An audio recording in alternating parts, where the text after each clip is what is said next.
Doctor Fauzia की शादी एक ऐसे घराने में हुई थी जहां उसकी सास बेगम शमीम उसे कभी दिल से कबूल नहीं कर सके। बेगम शमीम हर महफिल में अपने इकलौते बेटे डॉक्टर फैज़ान, जो खुद भी एक डॉक्टर थे, की तारीफों के पल बांधती थीं और फौजिया को मुसलसल नीचा दिखाने की कोशिश करती थीं। मेरे फैज़ान जैसा डॉक्टर पूरे शहर में नहीं, वो कहतीं, और फिर तंजिया नज़रों से फौजिया को देखतीं। फौजिया ने ये सब देखा और महसूस किया कि सास से बराह रास्त टक्कर लेना बेफायदा है। उसे अपनी जगह बनाने के लिए कोई गहरी चाल चलनी पड़ेगी।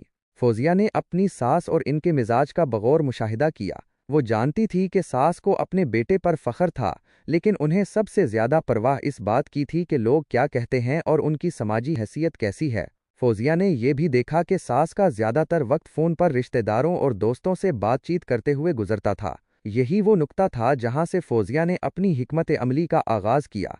फौजिया एक हस्पताल में ईमानदार और अनथक मेहनत करने वाली डॉक्टर थी। इसका रवैया अपने मरीजों के साथ इंतहाई शफीक और हमदर्दाना था। उसकी वजह से वो अपने मरीजों में बहुत मकबूल हो चुकी थी। जब कोई मरीज सेहत याब होकर डिस्चार्ज होता और फौजिया का शुक्रिया अदा करता तो फौजिया मुस्कुराकर कहती, आप मेरी नहीं, बस घर जाकर मेरी सास को दुआएं दीजिएगा, उनकी दुआओं से ही तो मैं काम कर पाती हूँ। कभी उनसे बात हो तो मेरा भी जिक्र कर दीजिएगा। और फिर वो मरीज को अपने घर का लैंडलाइन नंबर दे देती, जो कि दर हकीकत सास का नंबर था।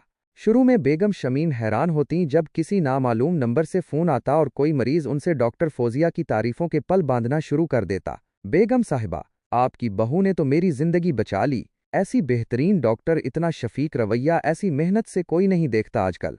खुदा आप जैसी सास सबको दे, जिसकी बहू इतनी काबिल हो। ये सुनकर बेगम शमीम को पहले तो यकीन नहीं आता, मगर जब ये सिलसिला बढ़ता गया और रोज़ाना कई मरीज फ़ोन करके फौजिया की तारीफ करने लगे तो इनका दिल पिघलने लगा। वो फौजिया से मुतासिर होने लगे, ख़ास तौर पर जब उनके अपने हलके के लोग, जैसे दूर के रिश्तेदार या दोस्त जिनका इलाज फौजिया ने किया था, फ़ोन करके फौजिया की तारीफ करते तो बेगम शमीम फूले न समाते। अब उन्हें अपनी बहू की तारीफ सुनकर फ़ख्र महसूस होने लगा। आहिस्ता आहिस्ता उनका रवैया फौजिया के साथ नरम होता गया और वो खुद दूसरों के सामने फौजिया की तारीफ करने लगे।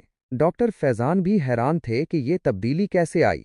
फौजिया ने कभी बराह रास्त मुकाबला नहीं किया, ना ही सास की बात का बुरा मनाया। उसने सिर्फ हिकमत अमली से सास की कमज़ोरी, समाजी रुतबा और लोगों की तारीफ को अपने हक में इस्तेमाल किया और अपने मरीजों के ज़रिए सास के दिल में अपनी जगह बना ली।